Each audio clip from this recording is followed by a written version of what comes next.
Uma boa tarde. Fico feliz de ver que muitos se interessaram pelo assunto de hoje. Aliás, um assunto polêmico, palpitante.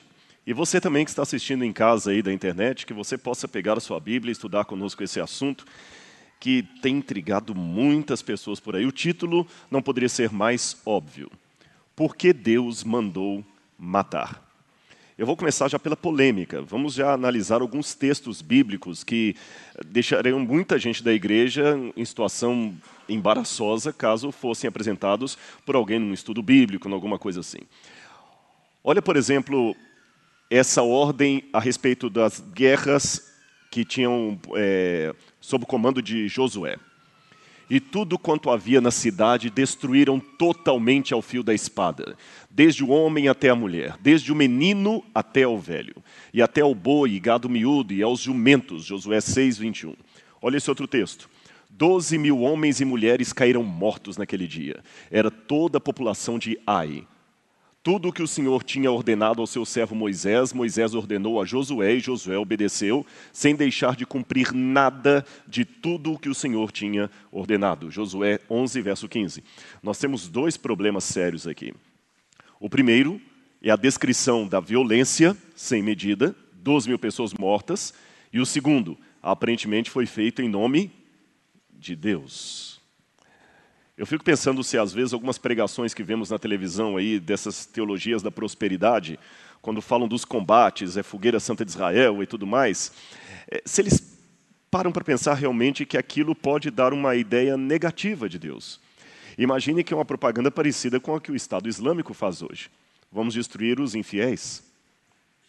Vamos acabar com o Ocidente. Vamos matá-los. E vamos considerar mártir aquele que consegue destruir os infiéis. Será que é quando o Estado Islâmico destruindo, a gente fala que é o diabo, mas quando é o Josué, já é de Deus? Meio estranho isso. Abra a Bíblia comigo em Deuteronômio, capítulo 20, versículos 11 a 18. Deuteronômio, capítulo 20, versículos 11 a 18. É um tema acerca da guerra, como é que Deus orientou como os hebreus deveriam se portar quando entrassem na região de Canaã. Deuteronômio, capítulo 20, versículos 11 a 18. Versículos 10, vamos ler do 10. Quando te aproximares de alguma cidade para pelejar contra ela, oferecer-lhes-á a paz. Se a sua resposta é de paz e te abrir as portas, todo o povo que nela se achar será sujeito a trabalhos forçados e te servirá. Porém, se ele não fizer paz contigo, mas te fizer guerra, então a sitiarás. E o Senhor teu Deus, o Senhor teu Deus a dará nas tuas mãos, e todos os do sexo masculino que houver nela passarás a fio da espada.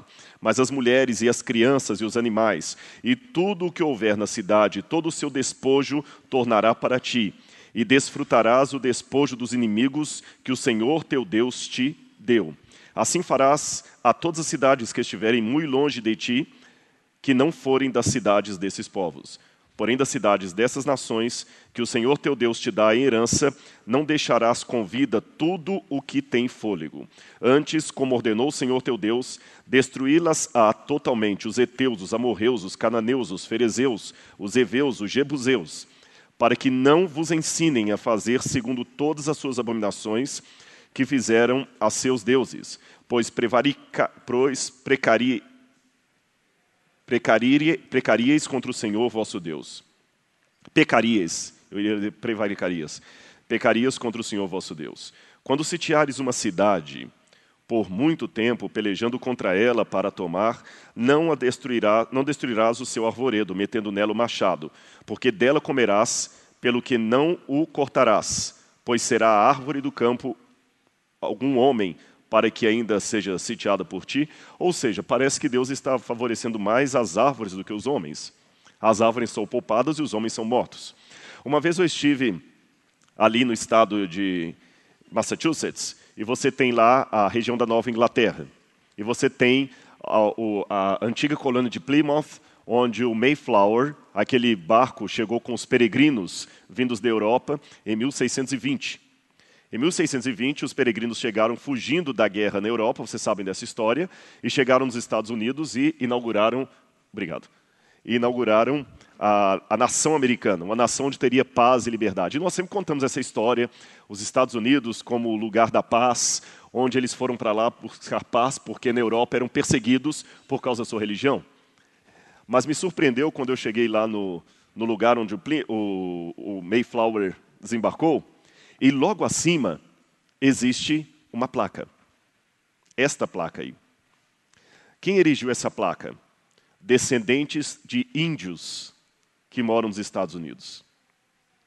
E os americanos comemoram o Dia de Ação de Graças, é o feriado mais importante do país, quase mais importante que o Natal e o 4 de julho da Independência, é o Dia de Ação de Graças, que é a época em que os peregrinos chegaram no país. Uma história bonita, mas veja a mesma história bonita contada na versão dos descendentes de índios. A minha vista não consegue ler mais o que está ali, infelizmente, viu? Mas o conteúdo é mais ou menos assim. Nós, descendentes dos índios que aqui estávamos, não temos no Dia de Ação de Graças um motivo de comemoração, mas de tristeza e lágrimas e pranto, porque os europeus chegaram aqui, tomaram uma terra que não era deles, escravizaram os nossos índios, mataram muitas tribos, dizimaram muitos dos nossos queridos, trazendo num braço a Bíblia e no outro uma arma. O Dia de Ação de Graças para vocês é dia de luto para os índios. Por que eu conto essas duas histórias? Porque quando eu leio a Bíblia, se eu ler a Bíblia na versão dos cananeus, parece que a história é a mesma. Os cananeus estavam felizes lá na terra deles, chegou um monte de hebreus, tomou a terra deles, em nome do Deus deles, matou, escravizou, pegou as mulheres, e eu ainda tenho que adorar esse Deus? Imagine que demorou tanto tempo para construir essa igreja aqui, de repente chega uma outra religião, destitui o pastor Brenha do pastorado, manda matar todos os adventistas batizados e fala, agora nós vamos usar essa igreja aqui para o culto da nossa religião. Como vocês se sentiriam? Pois aparentemente foi isso que o Antigo Testamento fez. E a passagem para mim mais desalentadora de toda a Bíblia é esta aqui, 1 Samuel capítulo 15, verso 3. Vá agora e fere a Amaleque e o destrói totalmente com tudo o que tiver. Não o poupes, porém matarás homens, mulheres, meninos e crianças de peito, bois e ovelhas, camelos e jumentos. Como é que você pode adorar um Deus assim? Seria Deus então um monstro moral? Além disso, havia também a pena de morte dentro de Israel, e por questões que nós consideraríamos hoje banais. Por exemplo, quem amaldiçoar o seu pai e sua mãe deverá morrer. Levítico 20, verso 9. Se um homem se deitar com a mulher do seu próximo, serão mortos ele e a mulher. Levíticos 20, verso 10. Se um homem se deitar com outro homem como se fosse mulher, serão mortos. Levítico 20, verso 13. Imagine aplicar isso aqui hoje. Números capítulo 15, versos 32 a 36, tem uma outra história tremenda de um homem que no sábado saiu a colher gravetos. E quando descobriram que ele estava colhendo gravetos no sábado, o levaram para fora do arraial e o apedrejaram. Como eu posso acreditar que Deus é amor com tais relatos no Antigo Testamento? Bom, até aqui foi a introdução. É o problema. Estão preparados para estudarmos isto? E se eu achar que vocês estão cansados e resolver a gente fazer oração e terminar a palestra agora? Temos um caso aqui para decidir, né? Como entender tudo isto? Qual a imagem de Deus que eu posso tirar? Será que Deus seria apenas um déspota, um tirano? Será que Deus estaria mais parecido com os guerrilheiros do Estado Islâmico do que com a figura do Jesus que nós pregamos na igreja? Há vários livros que já trataram disso, alguns dos que eu já li. Cada um tem a sua proposta. A Ilusão de Josué, É Deus um Monstro Moral, de Paul Copan, o outro de Douglas Cole. Você tem, realmente Deus cometeu um genocídio, que também é do Paul Copan, e A Guerra Santa e a Bíblia. Esse é um livro mais técnico. Eu vou apresentar para vocês aqui a minha leitura particular, como eu interpreto tudo isso aí. Será que ela convencerá a todos? Eu não sei.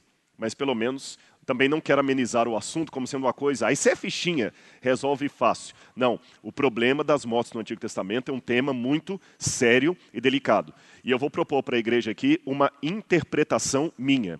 Não é necessariamente a posição oficial da Igreja Adventista sobre o assunto, não que eu esteja não coadunado com a teologia adventista, mas aqui eu não tenho nenhum documento.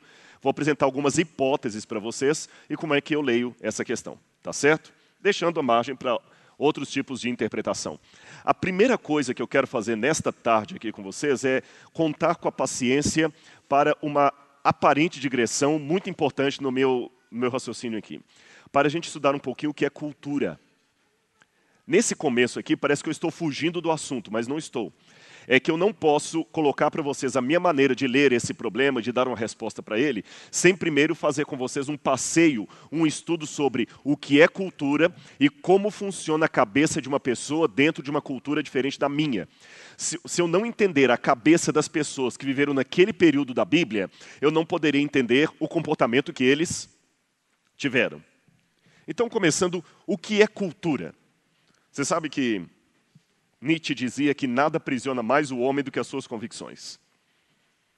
É verdade, nada aprisiona mais o homem do que as suas convicções. E muitas de nossas convicções são formadas pela cultura na qual nós vivemos. O que é uma cultura? A definição mais genérica foi aquela dada por Edward Tylor, que cultura é todo aquele complexo que inclui o conhecimento, as crenças, a arte, a moral, a lei, os costumes e todos os outros hábitos e aptidões adquiridos pelo homem como membro da sociedade. Então você também tem isso, que você tem uma cultura. E os valores da cultura? Às vezes nós temos um problema sério, principalmente quem viaja pouco, isso aqui não é nada pejorativo que eu estou falando, mas de achar que o mundo é completamente brasileiro, se possível adventista e paulistano. O mundo é diferente. E não tem coisa melhor para você relativizar um pouco a sua cultura do que viajar para outros países. Coisas que aqui são óbvias, quando você vai em outro lugar, não é. Então eu vou dar alguns exemplos para vocês. Apenas alguns exemplos. E antes que você critique essas culturas, saiba que se você nascesse lá, talvez você também pensaria assim. A tribo Dani, que fica no oeste de Papua Nova Guiné, tem um costume em que as mulheres viúvas cortam os dedos das mãos para demonstrar a dor da perda do marido. A cada ano ela vai cortando um dedo, ou um pedaço do dedo, e elas cortam. E elas gostam de exibir a mão cortada para dizer, eu sinto a falta do meu marido. Em Portugal eu vi muitas viúvas que usam lenço o resto da vida. Antigamente as mulheres vestiam de preto. É uma cultura. Para eles, isso aqui é tão sério quanto para você alimentar uma criança. Os Yanomamis, aqui do Brasil, cremam os seus mortos, misturam a cinza do morto com água e bebem. Porque assim eles acreditam estar nutrindo-se do espírito do morto e o morto vai ficar para sempre com eles. Na África subsaariana, mulheres acima do peso são consideradas fisicamente as mais atraentes. E existe algum setor ali que, quando as meninas são preparadas para serem misses, a mãe começa a engordar as meninas com leite de búfala. Elas tomam, búfala e uns outros animais lá, elas ficam comendo todas as horas, e na hora de aprender a desfilar, elas amarram pedras na cintura, para andar bem assim, caída, porque o chique, o atraente para o homem é que a mulher ande imitando o andar de um elefante. Estão vendo que até a questão de beleza, de estética, é relativa. A tribo Tapirapé, de Mato Grosso, tem um outro costume dantesco, e isso ainda acontece nos nossos dias. São casos e costumes registrados pela Sinai, e tem um problema ético aí sério, até que ponto as leis brasileiras valem para as tribos indígenas que estão isoladas. Porque nesse caso aqui, a mulher, quando está em idade fértil, eles não têm muita noção de casamento, mas a mulher em idade fértil tem que se relacionar com a maior quantidade de homens possível da aldeia. Quando ela está fértil, ela tem relação sexual com vários homens ao mesmo tempo, porque na cultura deles, no código de valores deles, quanto mais homens estiverem fecundando a mulher, o filho dela vai nascer mais forte, mais robusto, porque ele vai pegar a característica de cada um daqueles guerreiros ali, e todos se sentem responsáveis pais da criança. A criança fica filha da tribo e não filha de apenas um homem. Na cultura deles, o conceito que nós temos de família é um conceito, como eu diria para vocês, é um conceito egoísta, porque você tem obrigação com o seu filho. Se você tem um filho aqui na igreja que está fazendo faculdade, você ajunta dinheiro e faz tudo para ele pagar a faculdade. Mas se for o filho de outra pessoa da igreja, você não vai vender o seu carro para pagar a mensalidade de um filho de um outro irmão da igreja. E para eles lá, o filho é filho de todo mundo. Por isso ela se relaciona com mais. Agora tem um detalhe curioso. Ela tem até 3 filhos. Quando ela tem o 4º filho, a criança é morta. Algumas tribos do Tibete têm o costume de cumprimentar mostrando a língua. Aquele sujeito está te cumprimentando. É uma forma de falar olá. O povo Toraja, do sul de Sulawesi, na Indonésia, todo ano tem um festival durante o Namanene, que eles pegam os mortos, tiram os mortos do caixão, embalsamados, vestem roupas nos mortos, passam perfume nos mortos e ficam desfilando com os mortos e não sei como dão até alimento para os mortos. Cada um vai lá, imagina que cena dantesca. Ali são cadáveres, aquele homem de terno ali é um cadáver, ali também é um cadáver de azul.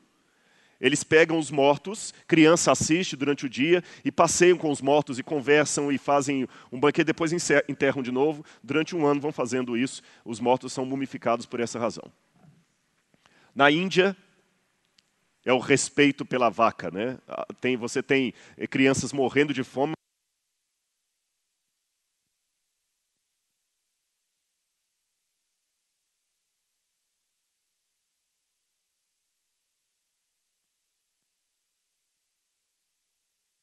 Alô, teste, ok?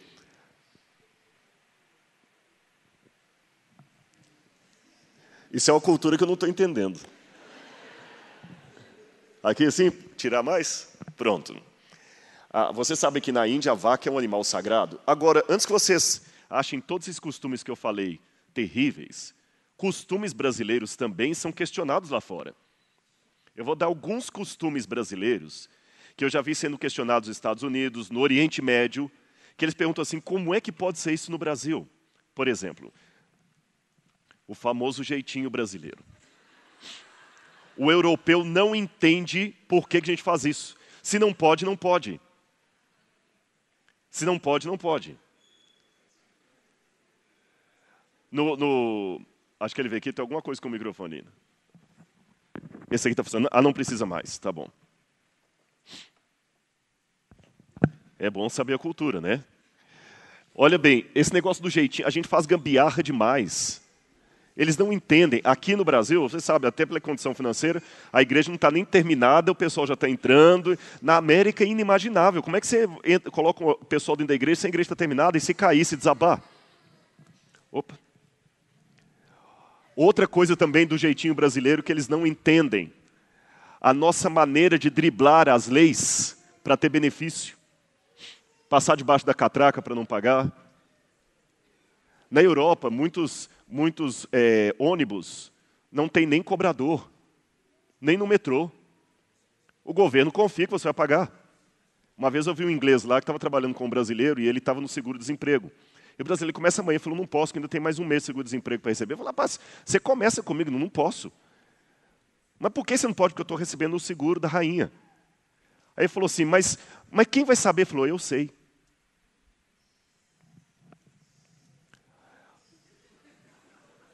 Vocês estão rindo? Uma vez que eu estava numa cidade que o pessoal anda assim, quando eu falei, gente, eu acho um absurdo vocês andarem com moto aqui sem capacete, tudo, alguns ficaram ofendidos comigo. Mas o europeu não entende isso. Se a lei fala que não é para andar, por que vocês estão andando e por que a polícia não faz nada? Vocês estão notando que algumas coisas na nossa cultura a gente não assusta porque acostumou com aquilo? Quando o erro se torna sistêmico e não é fácil de tirar. Outra coisa que eles não entendem é o nosso uso de talher, porque na Índia, por exemplo, nos países do Oriente Médio, eles costumam comer com a mão. Os beduínos comem com a mão. A gente acha nojento comer com a mão, mas eles acham nojento usar talher e garfo, porque faca, porque você não sabe no restaurante como é que aquele talher foi lavado, na boca de quem que esteve, e você está usando sem nojo. Um oriental, ele acha mais higiênico ele usar a sua própria mão, porque ele lavou a mão e a mão só colocou na sua boca, do que usar um talher que você não sabe como é que foi lavado lá dentro. Dá 3 beijinhos ou 2 beijinhos. O americano acha isso tão estranho. Esse negócio de cumprimentar aqui, né? Não faz sentido. Feriados de prolongados. Gente, como é que no Brasil vocês são muito vagabundos? Eles falam assim. Eles não entendem esse negócio de feriado. A gente acha que é ótimo emendar o feriado. Para eles, não. Estou perdendo dinheiro. Cabeça do americano, eu estou perdendo dinheiro. Usar sunga na praia. Isso é ofensivo. Uma vez em Portugal, eu lembro que você vê muito na praia, lá aquelas senhoras de idade fazendo topless. Isso é muito normal. Senhoras mesmo. A gente acha absurdo elas estarem com o peito para fora. Só que eles acham estranho quando vem no Brasil os camaradas todos usando sunga. Eles preferem outra coisa que eles acham terrível, jogar papel higiênico no cestinho ali. Tem que dar descarga naquilo. Coisa horrorosa, coisa anti-higiênica. Está proliferando bactérias ali no banheiro. Não é porque o pastor Brenha falou aquilo, não, mas já estava aqui na programação, pastor, viu? É um negócio de brasileiro nunca ser pontual. Outra coisa que eles assustam, mas eles perguntam isso para mim, escuta, sabe a ideia que a gente tem de mulher brasileira? É tudo garota de programa. Porque o pai vê a menina saindo assim, para uma balada, por coisa, e é tudo normal, a gente não assusta mais. Mas uma pessoa fala assim, essas são prostitutas. Isso é prostituição, mas para a gente, eu cobri o rosto das meninas ali, porque são menores de idade e eu não quero problema. Outra coisa que eles não entendem, como é que os filhos desobedecem tanto os pais e falam com o pai, cala a boca, pai! Sabe qual o sintoma de loucura entre a tribo, eu quero lembrar uma tribo lá da Nigéria, para eles loucura é querer ficar sozinho e começar a gritar com os mais velhos. Eu estou dando exemplos para vocês de coisas que também nós temos na nossa cultura e que chocam pessoas de outra cultura. Agora, através das conversações, circulam emoções, ideias que incentivam e avalizam certos tipos de atitudes e desestimulam e desaprovam outros tipos de atitudes. Essa circulação de emoções e ideias obedece a uma certa regularidade, constituindo ciclos fechados que caracterizam num padrão determinado. Por isso, não é tão difícil mudar uma cultura. Não basta fazer discursos dizendo que precisamos adotar novos modelos de desenvolvimento. Isso aqui são sociólogos que dizem. Isso aqui não é a Bíblia. Os discursos, como se diz, entram por um ouvido e saem pelo outro. Se as circularidades inerentes às conversações predominantes numa determinada coletividade não se alteram, a estrutura e a dinâmica dessa coletividade não podem mudar por mais que alguém queira impor a mudança, mesmo os chefes mais poderosos. Quem diz isto? Estudiosos do comportamento humano, sociólogos. Você não muda uma cultura assim da noite para o dia. Nessa cidade que eu falei lá do Brasil, não vai ser de hoje para amanhã que eu vou obrigar todo mundo a usar capacete. As mudanças não são tão rápidas como nós gostaríamos. É que a gente vive na época do iPhone, e a gente pensa que todas as mudanças são como o iPhone 3, 4, 5, 5S, 6, 6S e assim por diante. Na sociedade, as mudanças são mais lentas. Eu, aparentemente, falei com vocês que ia estar dando a impressão de estar fugindo do assunto, mas não estou. Eu precisava conscientizá-los, primeiro, do que é cultura e como uma cultura pode ser bizarra aos olhos de outra, inclusive a nossa. E como não é fácil mudar a cultura. Se eu impuser algumas coisas aqui, mesmo vocês admitindo que aquilo é o ideal, dificilmente vai mudar. Você fala assim, gente, a partir de hoje ninguém mais tome refrigerante aqui. Não vai mudar tão fácil assim. Agora, como é que funciona a cabeça de um radical? Essa é uma foto real, tirada de um líder do Estado Islâmico treinando crianças para a guerra. Vocês sabem que há pouco tempo descobriram que eu vou precisar desse elemento quando eu falar dos cananitas. A principal arma do Estado Islâmico não são as bombas, mas a propaganda. A propaganda.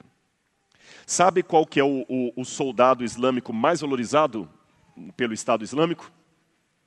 O cinegrafista. Cinegrafista. Ele ganha muito dinheiro, e além de ganhar muito dinheiro para ser cinegrafista, ganha muitos privilégios. Eles têm mais de 1000 cinegrafistas de todo lugar. Alguns são obrigados, ganham dinheiro, mas são obrigados. Por quê? Eles querem os melhores, porque eles fazem verdadeiros documentários do treinamento, como se fosse documentário da National Geographic ou da Discovery Channel. E eles colocam esses documentários na internet, e isso atrai jovens. A propaganda é a pior coisa que tem. Eles atraem pessoas, até crianças. Eles ensinam crianças a degolar ursinho de pelúcia e gato para ensinar. Esse aqui é o infiel. Os cinegrafistas têm que filmar execuções. E a cabeça desse povo é assim que funciona. Eu vou poupar a nacionalidade dessa senhorita por questão de ética. Só vou falar que ela é de um dos países da América, da janela 1040. Hatun Siruk. Ela fugiu do seu país porque ela foi obrigada a casar com 16 anos com um primo quase 30 anos mais velho que ela. Ela não gostava dele. Ela fugiu para a Alemanha, e na Alemanha ela conheceu um outro homem e casou com ele. E teve filho com ele. A família ficou no encalço dela. E o primo veio até a Alemanha para matá-la. E depois que ele a matou, voltou para casa e todos comemoraram, inclusive o pai, a mãe e os irmãos mais novos. No Oriente Médio, um cuspe no chão é motivo de briga. E eles têm muito, até hoje, eles têm muito a ideia de matar. Agora, se é assim ainda hoje, imagine nos tempos bíblicos, imagine na época de Abraão, imagine na época de Moisés. A lei do talião, que está originalmente no Código de Hammurabi, dizia olho por olho, dente por dente, mão por mão, pé por pé. A primeira parte dessa lei foi repetida por Moisés. Sabe por que o Código do Hammurabi tinha que ter essa lei do talião, olho por olho, dente por dente? Porque era tão comum as pessoas se matarem, especialmente em vingança, que acontecia assim, você me mata, o meu irmão vem e vinga minha morte matando você. Aí o seu irmão vem e vinga sua morte matando o meu irmão. Aí o outro vem, isso ficaria interminável. Então o legislador Hammurabi na Babilônia, em 1700 e pouco antes, 1750 a.C., Hammurabi estabeleceu o quê? Olho por olho, dente por dente, mão por mão, pé por pé. Ele colocou um limite na vingança. Se você me matou, a minha família tem o direito legal de matar você. Mas aí a sua família já não pode mais vingar o seu sangue, porque o seu sangue já era pagamento de uma vingança. Então, olho por olho, ponto. Isto foi uma maneira que o Código de Hammurabi encontrou na ocasião para colocar um limite na vingança. Mas olha, o Código de Hammurabi não colocou assim, de modo nenhum pode matar. Não, você pode matar, desde que seja um por um. Entenderam? Você pode achar isso estranho, mas quem nascia naquela época era acostumado a pensar assim.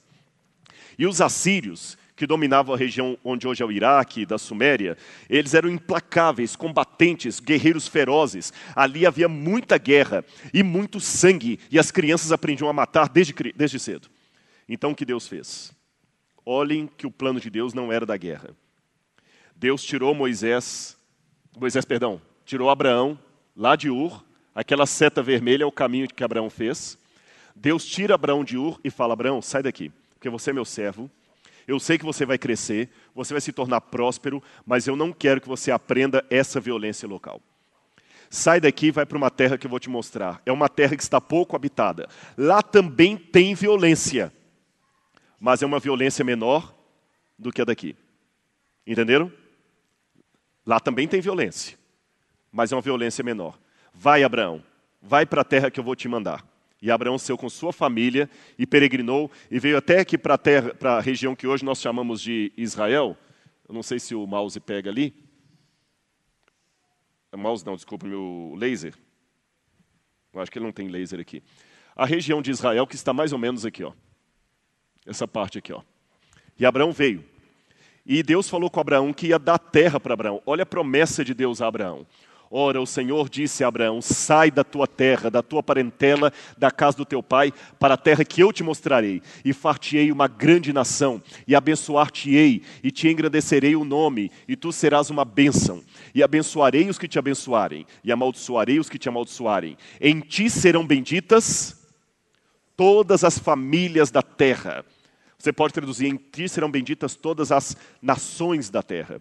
Então Deus não chamou Abraão para ter um espírito de xenofobia, de preconceito com o de fora. Pelo contrário, Abraão não deveria ser um exterminador dos não-hebreus, mas deveria ser aquele no qual os outros seriam abençoados. Então Deus não chamou Abraão para ter ódio dos seus vizinhos. Então por que tanta matança depois? Alguma coisa saiu fora dos planos de Deus. Estão me acompanhando o raciocínio até aqui? Sim ou não?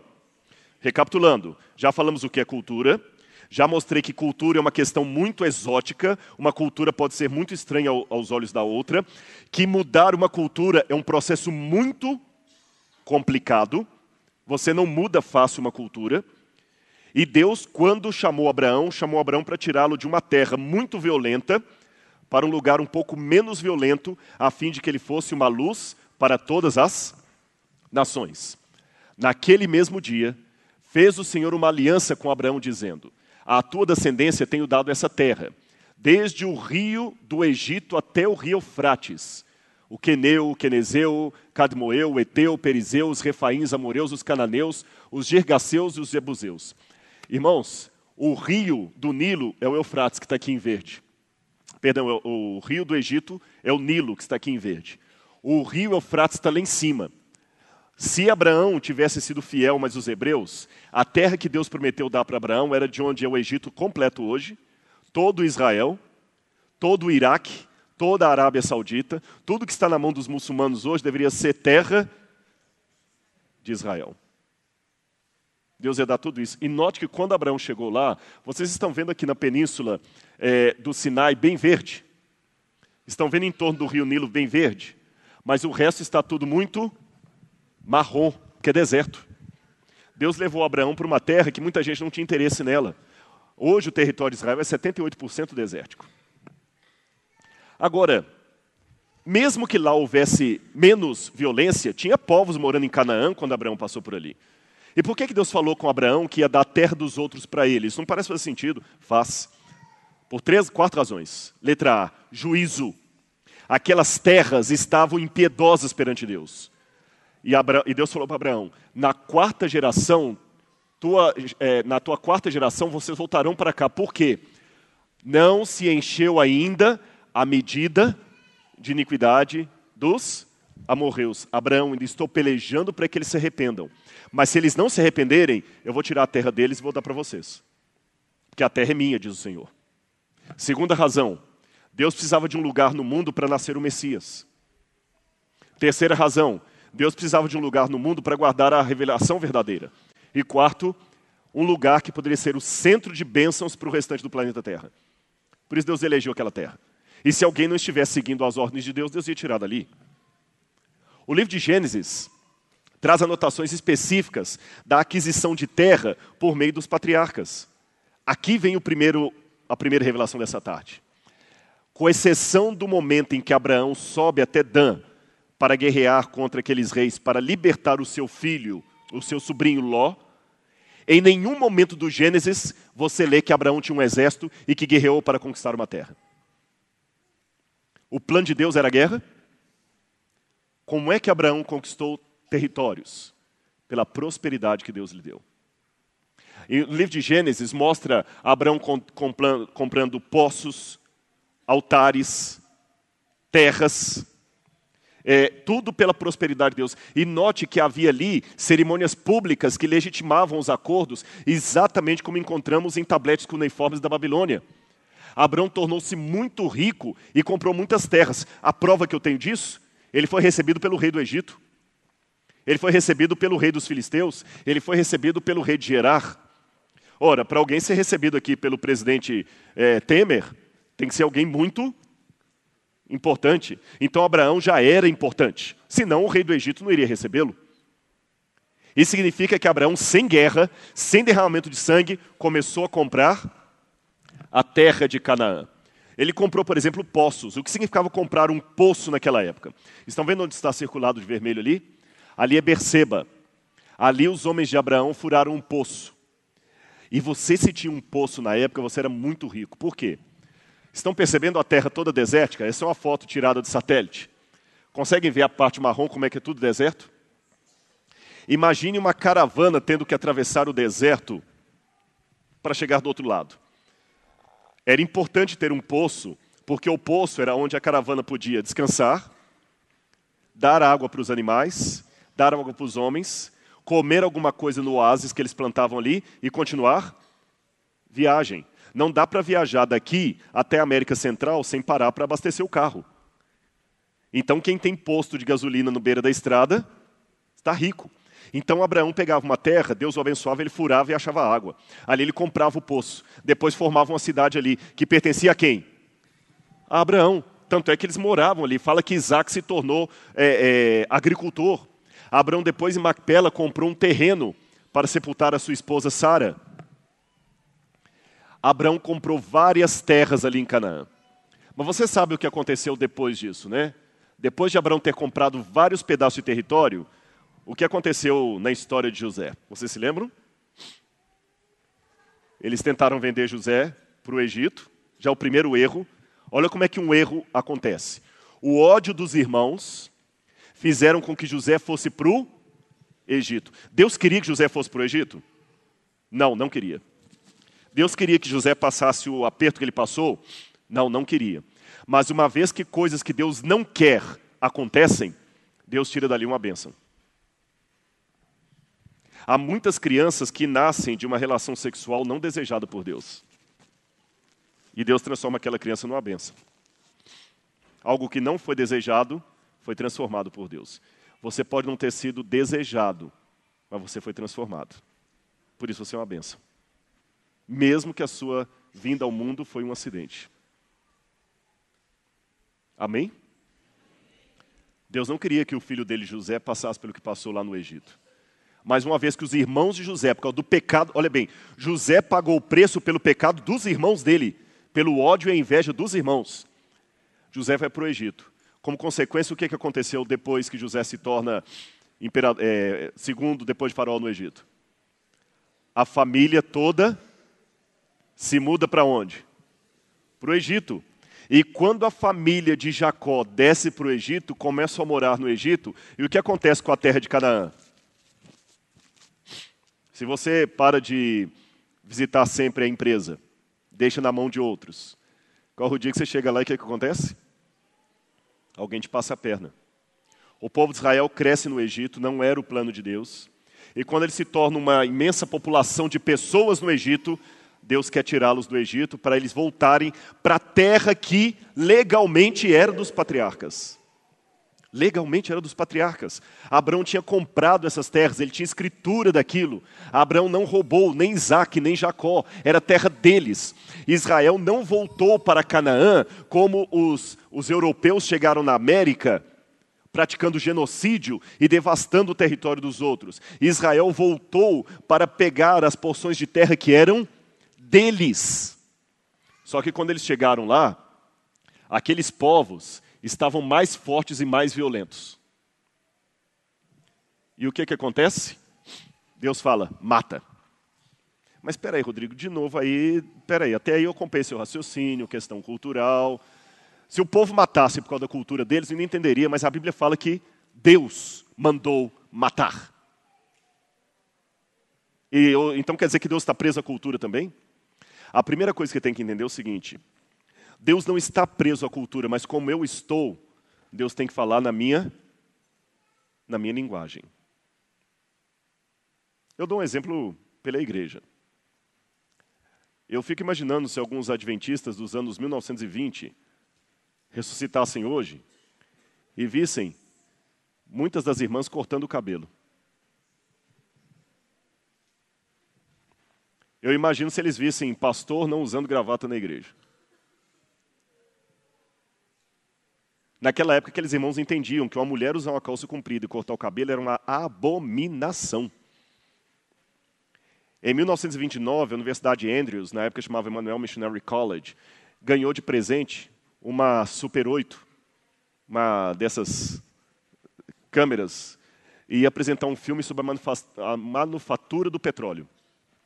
A câmera foi devolvida para o doador com um bilhete assinado pelos professores de teologia e os alunos dizendo que aquilo era uma apostasia, era cinema entrando na igreja.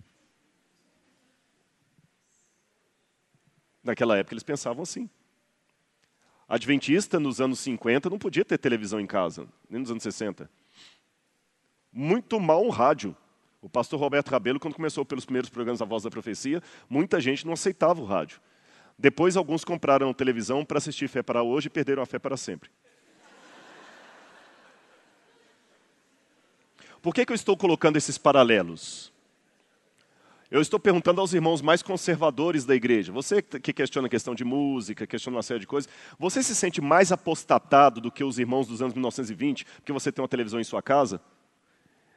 Eu não estou vendo, com exceção de um, eu não estou vendo mais ninguém de gravata aqui. Se o falecido pastor Domingos Peixoto da Silva visse tantos anciãos sem gravata na igreja, ele ia se chocar.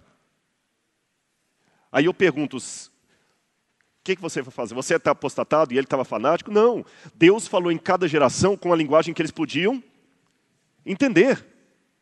É só no céu que vamos estar uniformizados, mas até lá, tudo bem, Rodrigo, isso ameniza um pouco, mas Deus mandou matar. Então deixa eu explicar a você. Já tem aqui, obrigado.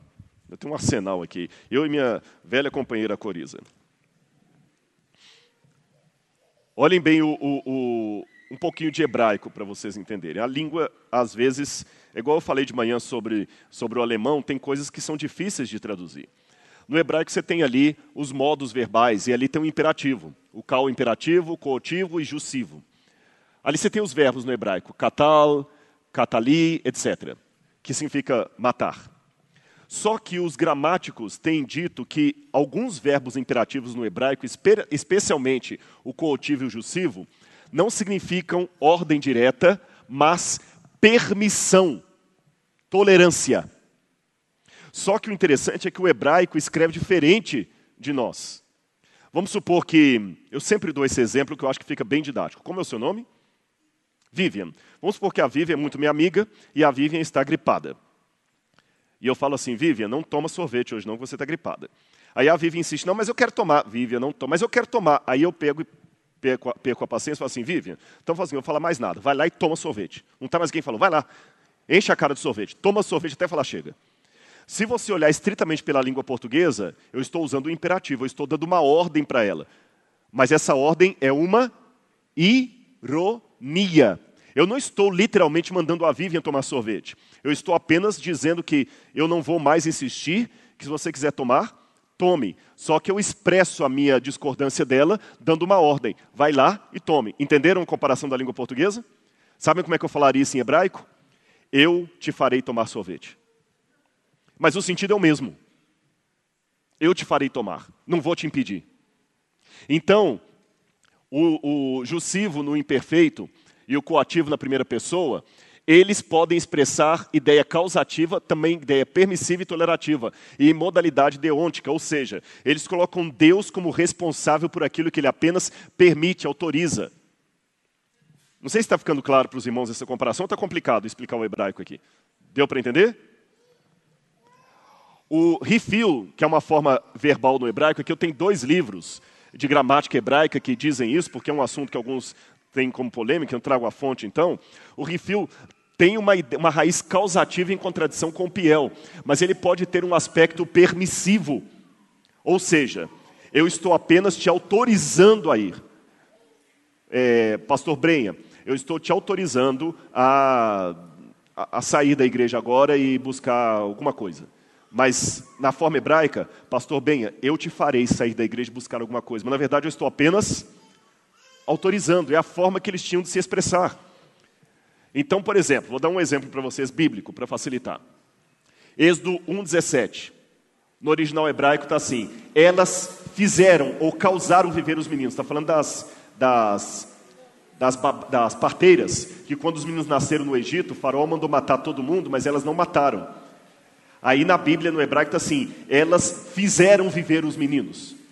Mas você sabe que a questão não é que fizeram viver, elas deixaram as crianças viver. Mas na Bíblia está que elas fizeram, causaram. Assim está no hebraico.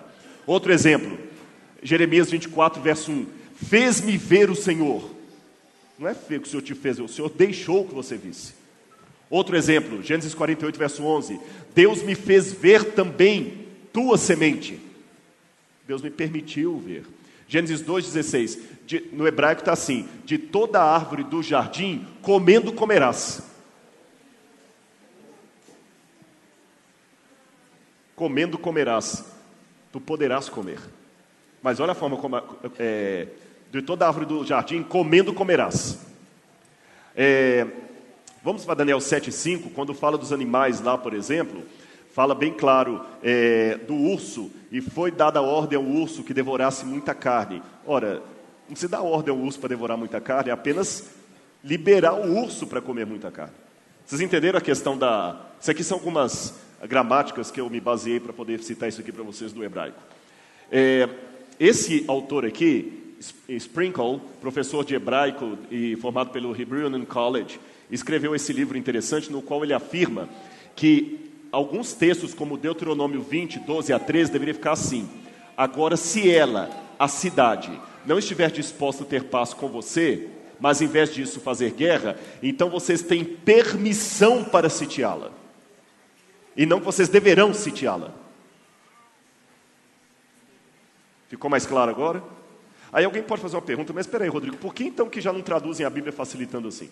Irmãos, o trabalho do tradutor não é fácil.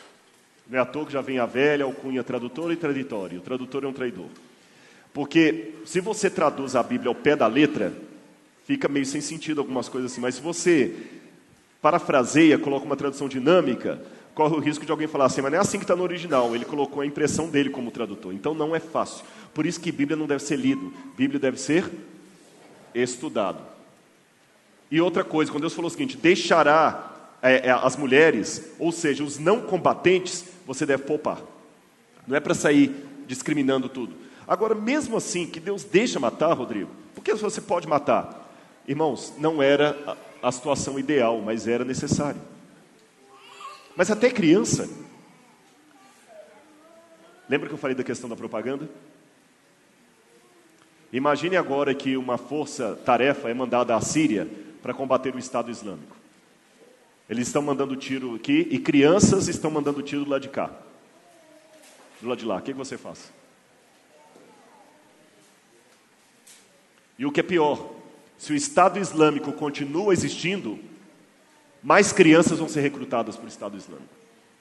Como é que Bin Laden foi resolver o problema de Bin Laden? Teve que uma força lá e dar cabo.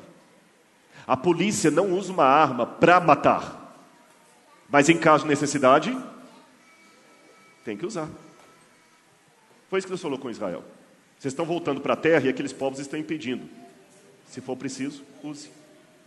Não era o real, mas era não era o ideal, mas era o real. Olha essa expressão de Deus em Ezequiel, capítulo 20, verso 25. Também lhes dei estatutos que não eram bons. Deus reconhece isso. E ordenanças pelas quais não poderiam viver.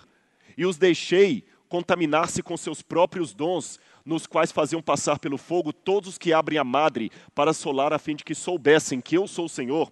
Ou seja, eu não queria que vocês ficassem assim, mas como vocês começaram a se contaminar com os cananitas, eu fui obrigado a dar mandamentos que não eram bons, permissões, autorizações que não eram bons para vocês, porque vocês se contaminaram. Isso é explicado por Paulo em Romanos, quando ele fala que alguns homens se entregaram tanta perversidade que Deus os entregou à sua própria cobiça. Deus os deixa de lado. Agora considere esse ponto. Em primeiro lugar, eu tenho alguns pontos para considerar com vocês. Estão comigo? Está dando para acompanhar o raciocínio? Em primeiro lugar, o extermínio dos cananeus não tinha nada a ver com raça, religião ou terra, posse de terra. Tudo tinha a ver com o julgamento de um povo e seus pecados. Deus não falou assim: destrói os cananeus porque eles não aceitam que eu sou Deus. Toma a terra deles. Não. Era um juízo de Deus sobre os cananeus. Segundo, Deus não ordenou Israel para exterminar os cananeus.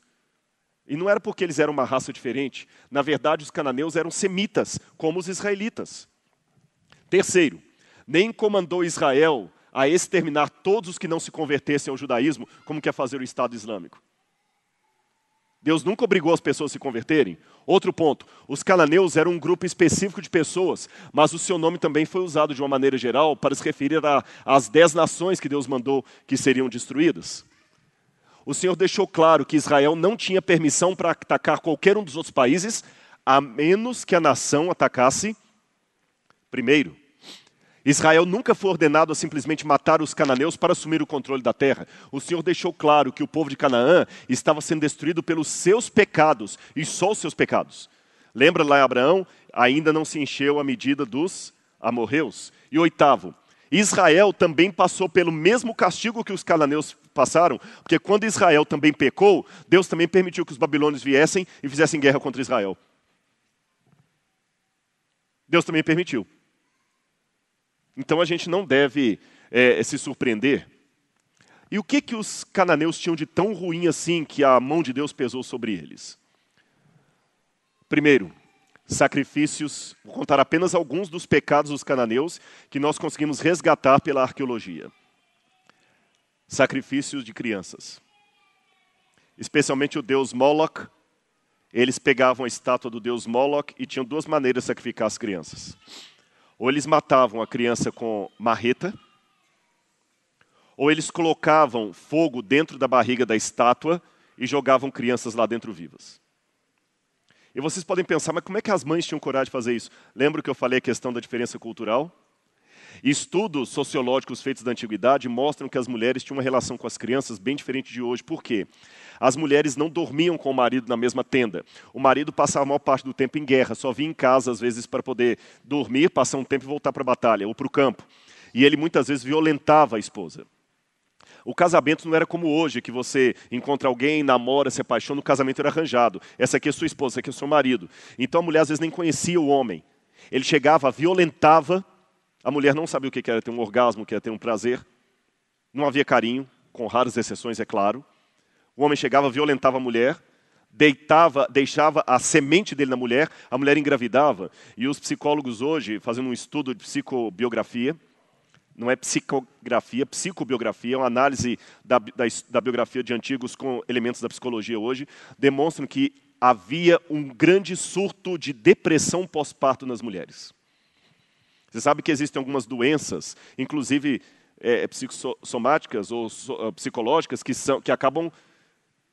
Por exemplo, o índice de depressão hoje está muito maior do que no passado, porque nós temos elementos mais que propõem a depressão hoje do que no passado. Nós temos elementos hoje que propõem mais o estresse do que no passado. Então, como assim hoje há muito mais pessoas estressadas do que no passado, na época havia muito maior número de mulheres com depressão pós-parto. E o que acontece com a mulher quando tem depressão pós-parto? Não tem apego à criança. A prática de infanticídio era uma coisa acima do aceitável. Até já não é aceitável, mas imagina a grande prática. Aquele povo tinha a morte de bebês recém-nascidos como uma coisa natural. As leis hititas afirmam assim, eu vou ler esse tablete cuneiforme aqui com a lei hitita. Se alguém tem relações sexuais com um porco ou um cão, ele morrerá. Mas se um homem tem relações sexuais com um cavalo ou uma mula, não haverá punição. Ou seja, o bestialismo era praticado e até tolerado com sanção de lei. O incesto também era tolerado. O homem podia ter relação sexual com a mãe, com a irmã. Isso se tornava uma prática comum. Não deve ser nenhuma surpresa que o bestialismo ocorresse entre os cananeus, uma vez que até os seus deuses o praticavam. O poema épico cananeu, O Ciclo de Baal, diz assim: mais poderoso Baal ouve. Ele faz amor com uma novilha no interior e com a vaca no campo do reino da morte. Ela concebeu e deu à luz a um menino. Nenhum texto dos textos da antiguidade do Oriente Médio condena a homossexualidade. E antes que alguém pegue esse texto aí e queira colocar um processo em mim, ele está praticando homofobia. Por favor, não seja tão simplório. Tá certo? Eu só quero que você pense uma coisa. Por que eu não posso falar que sou contra a homossexualidade, mas posso falar que eu sou contra o incesto? Que direitos os homossexuais têm que o incestuoso não tem? Se o homossexual tem direito a ficar com outro homem, Se alguém quiser ficar com a tia dele, também pode, qual o problema? Se um irmão quiser casar com a irmã, também pode, qual o problema? Se um genro quiser largar a esposa e casar com a sogra, qual o problema? Vocês sabem que recentemente na Alemanha houve um protesto de vários moradores de Berlim que têm como parceiro sexual o seu animal de estimação. E um grupo de políticos queria sancionar uma lei proibindo na Alemanha o sexo entre homens e animais. Mas não pense que a proibição era por causa de imoralidade. É porque temiam pela segurança dos animais e pela saúde dos animais. E eu digo, se eu posso sancionar o casamento entre dois homens, por que eu não posso sancionar o casamento entre um homem e um animal? E antes que você me ache ridículo, eu que vou falar, você que é. Isso é bestiofobia. Incestofobia. E o que dirá da pedofilia? Ah, quer dizer que você acha que pode pegar uma criança? Não, mas se um cara quiser pegar uma menina de 12 anos. Uma menina de 12 anos, às vezes ela acha que sabe o que quer. Se uma menina de 12 anos quer casar com um cara de 50, qual que é o problema? Não desculpem, se for para ser liberal, vão ser liberal com tudo. Dostoiévski dizia, se Deus não existe, tudo é permitido. Eu estou disposto a rasgar a Bíblia e desconsiderar o que ela diz. Mas se você não tiver outra lei para colocar no lugar, eu vou ser o mais liberal dos liberais. Porque eu digo que algumas coisas são erradas, porque a palavra de Deus assim o diz. Mas se a palavra de Deus não serve de argumento, e tudo que se fala a relação da homossexualidade, eu posso falar a respeito dessa. Ah, mas uma vez eu vi numa revista que falou assim, a natureza tem relações homossexuais. A gente vê leão se relacionando com leão, já mostrou, então é uma coisa natural. Sim, a natureza também mostra o cachorro fazendo sexo com a mãe dele, nem por isso eu acho que isso é normal. A viúva negra mata o marido depois da relação. Não estou eu dando ideia. Desculpem, se algum homossexual ficou ofendido com minha fala, deixe-me apenas a dizer para você que eu respeito o seu direito de ser homossexual, mesmo discordando dele. Eu estou falando que está sendo gravado. Eu respeito o seu direito de ser homossexual, mesmo discordando dele. Sou contra a homofobia no sentido de que eu não acho que deve bater no homossexual, não deve cuspir no homossexual, tratá-lo como... Não. E minha palestra não é sobre homossexualismo. Mas só quero dizer a você que cuidado com os argumentos que você usa a favor da homossexualidade, porque eu posso também usá-los a favor do incesto, da pedofilia, do bestialismo, de vários outros tipos de prática sexual que existem por aí e que você não faz nem ideia. Até da poligamia. Lembra aquela tribo indígena lá que a mulher tem que transar com vários homens para ter filho de todos? Eu posso usar a favor daquilo, porque na natureza também tem isso. Só isso que eu quis dizer para você. E quer você aceite ou não, a Bíblia considera isso uma prática pecaminosa aos olhos de Deus. E no passado, isso era tolerado nos tabletes homossexuais, nos tabletes assírios.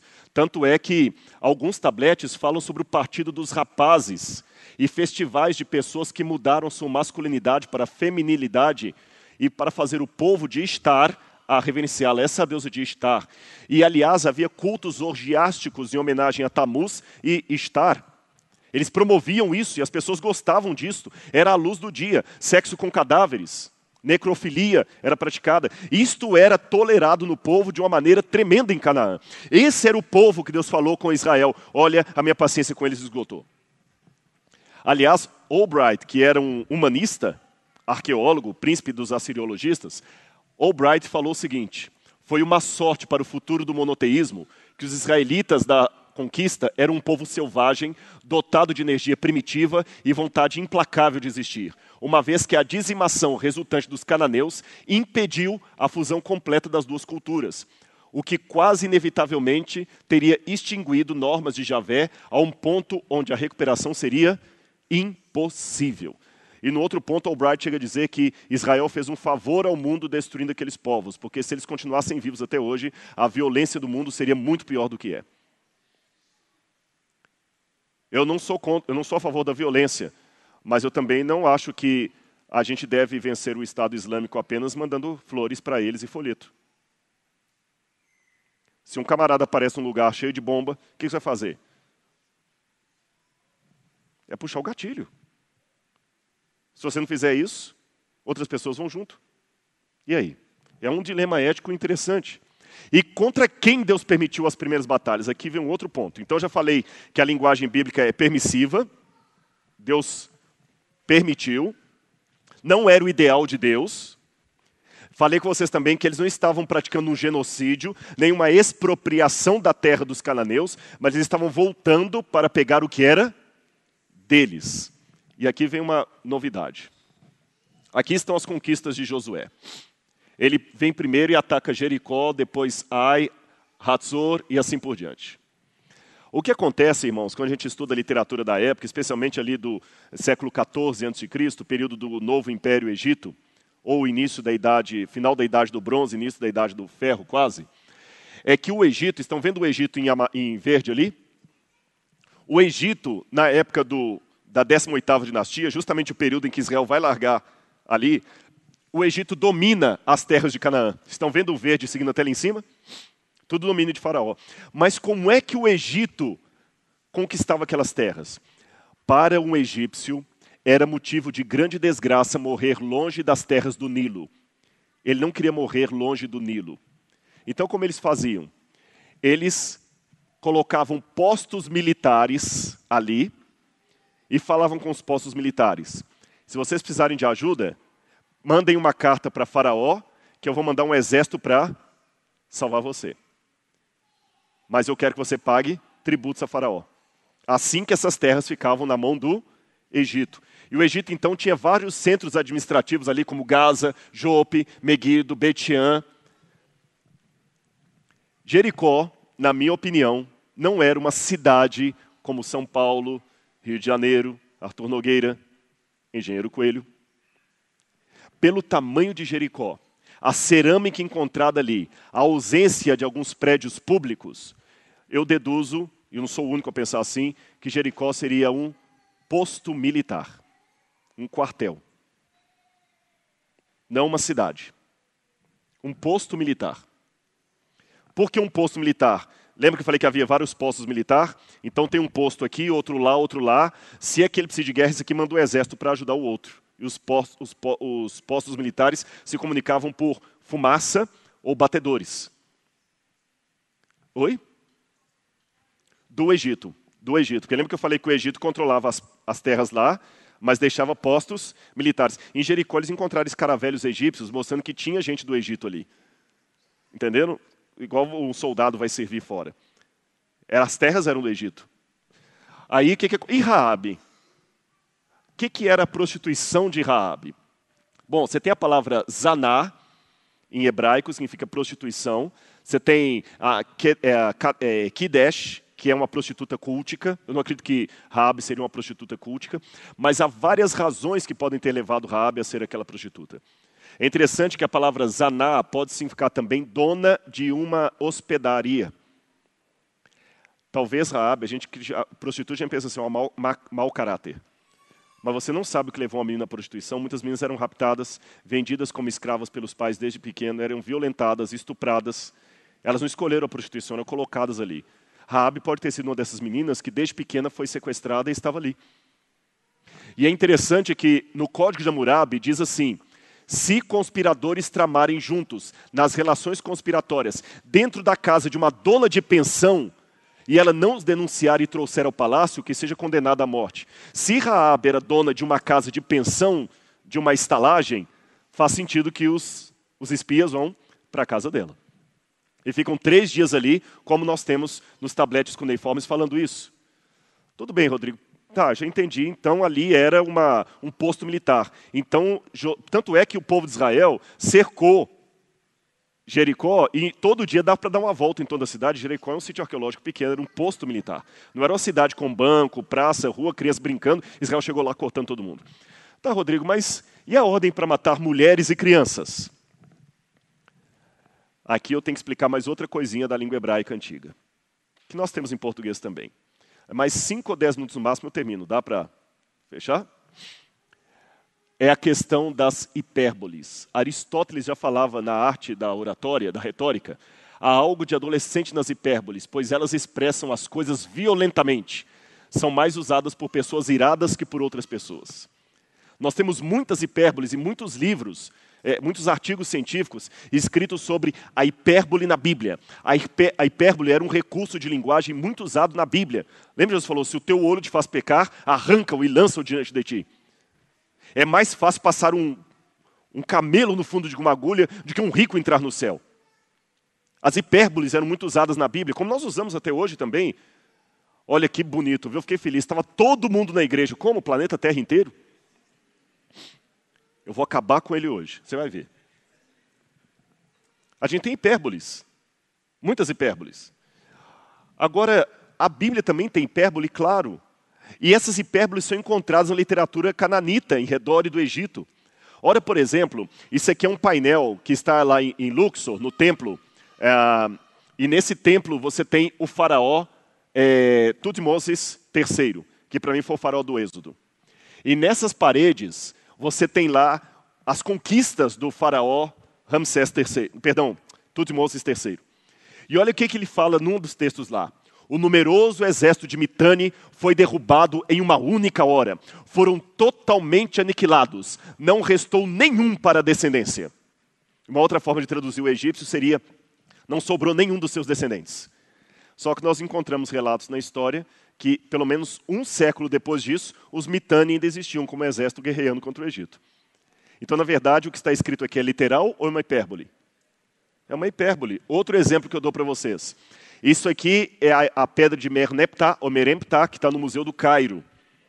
E nessa pedra de Meremptah, você tem a inscrição, a mais antiga inscrição sobre Israel, Ishra Ket Ben Peter F, que significa Israel devastado, aqui está o nome Israel, devastado, não descendência dele. Traduzindo, Israel foi completamente devastado. A sua semente não mais existe. Seus filhos foram destruídos. Só que Merneptah era o filho de Ramsés.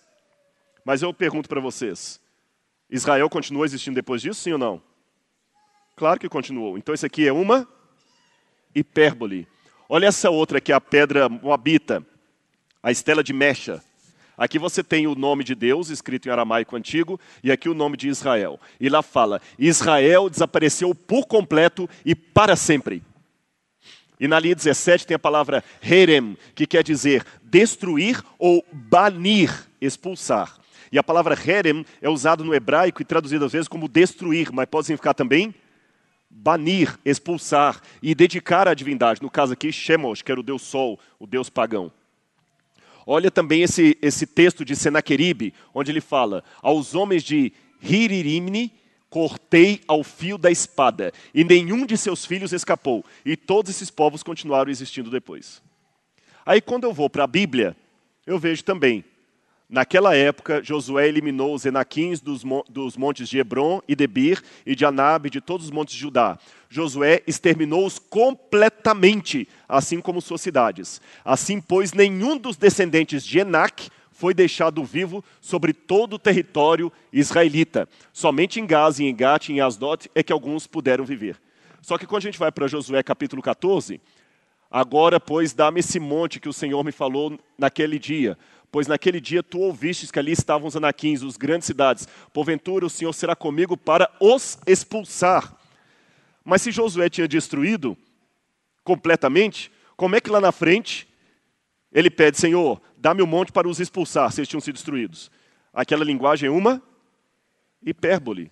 Outra mais. Também feriu Josué toda a terra das montanhas do sul, as campinas. Tudo que tinha fôlego destruiu como ordenara o Senhor. Quando chega no capítulo 23... Porque se algum modo vos desviardes e vos apegardes aos restantes dessas nações, que ainda ficou entre vós, então não tinha destruído todo mundo. Agora o 1 Samuel, o texto complexo para a gente lá, ó. E feriu Saul aos amalequitas, tomou vivo Agag, rei dos amalequitas. Porém todo o povo destruiu ao fio da espada, quando Deus mandou destruir crianças de peito. E subia Davi com seus homens e davam sobre os amalequitas. Os amalequitas já tinham invadido o sul. Se Saul tinha matado todos os amalequitas, inclusive mulheres e crianças, não era para Davi encontrá-lo, porque ali parece que ele só poupou o rei. Então, quando Deus diz, vai, fere crianças de peito, mulheres, é uma hipérbole. Não era literalmente para eles matarem as crianças de peito e todo mundo. Hoje eu acabo com você. Isso é uma hipérbole. Ninguém vai agora me algemar por causa disso. Ficou claro para os irmãos? Então, resumindo o que nós fizemos, não era o ideal de Deus, não foi genocídio, e eles tiveram que matar para se defender. E aqueles povos já estavam completamente animalescos no seu trato. Se Israel não pegasse em armas para se defender, ora, todos nós oramos e cremos em Deus, mesmo assim você coloca alarme aqui na igreja. E eu sei que tem uns camaradas vigiando os carros aí fora. Eu confio em Deus, mas nem por isso eu vou sair aí num banco se não tiver um cara lá armado para me defender. Então Israel teve que pegar em armas para se defender. E Deus aproveitou e executou o juízo dele sobre nações que eram totalmente perversas. Mas para terminar, mas o mandamento não matarás? Esse mandamento, infelizmente, está muito mal traduzido. Lembra que eu falei do verbo katal, que é matar? Katal é matar de um modo geral, matar uma aranha, uma barata, mas no mandamento não aparece lo katal, não matarás. Ali aparece lo tiratzi, que significa tiratzihar, que significa não assassinarás. Tiratzihar, não assassinarás. Assassinar e matar não são sinônimos perfeitos. Você não tem como assassinar sem matar, mas você tem como matar sem assassinar. Se eu matar uma praga no campo, eu não estou assassinando a praga. Se eu matar uma formiga, eu não estou assassinando. Você não pode assassinar sem matar, mas você pode matar sem assassinar. E o que é assassinar? Assassinar é tirar a vida traiçoeiramente de um ser humano. Homicídio, crime premeditado. Isso aqui é assassinar. Isso é assassinar. Então Deus não falou que você não pode matar em legítima defesa. Aliás, o Novo Testamento fala que os estados que aplicam a lei de morte, que nós não devemos ir contra, porque se eles estão aplicando, não somos nós que vamos impedi-los. Está no Novo Testamento, o apóstolo Paulo. Então, se vem alguém para ferir sua família, você tem uma arma, Deus não te impede de usar essa arma e atirar. Deus não impede se algum irmão da igreja trabalhar no exército ou na polícia. Deus impede você de assassinar. Deus não impede você de matar uma barata na sua casa. Não matarás, então não pode matar uma barata. Aliás, diz que ninguém é hétero quando a barata é voadora, né? Entenderam que ali não foi assassinato que Deus comandou, mas foi uma guerra que Deus permitiu por uma situação necessária.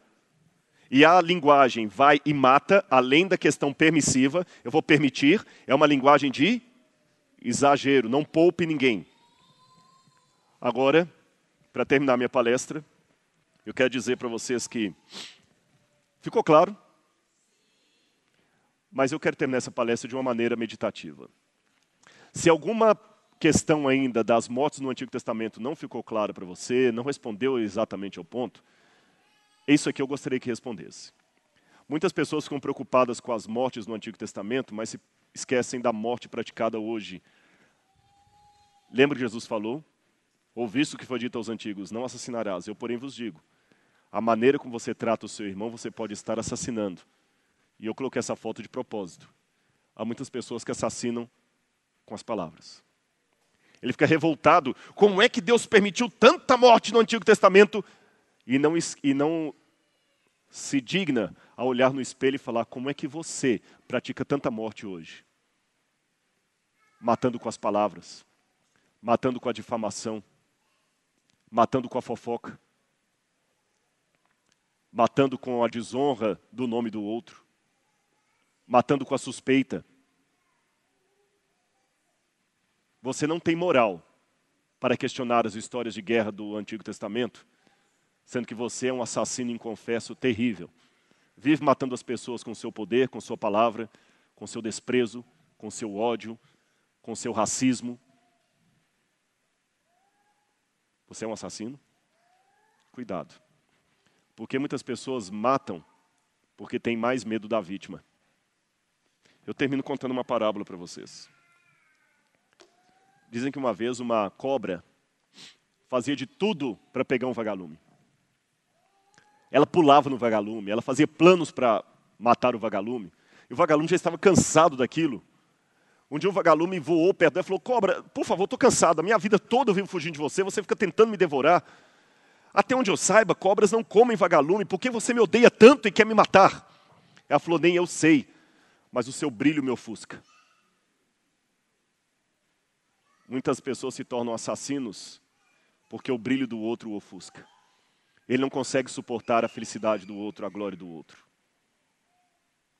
No trato com seu irmão, lembre-se bem do mandamento.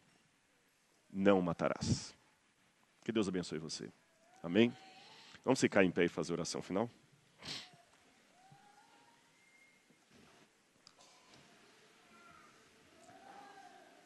Obrigado, querido Deus, por mais um estudo da Tua Palavra. Obrigado porque nós fazemos parte do Teu povo. Dá-nos a Tua paz a cada instante, Senhor. Perdoa os nossos muitos pecados. E dá-nos a certeza de que pertencemos a Jesus, pois em nome dEle nós oramos. Amém, Senhor.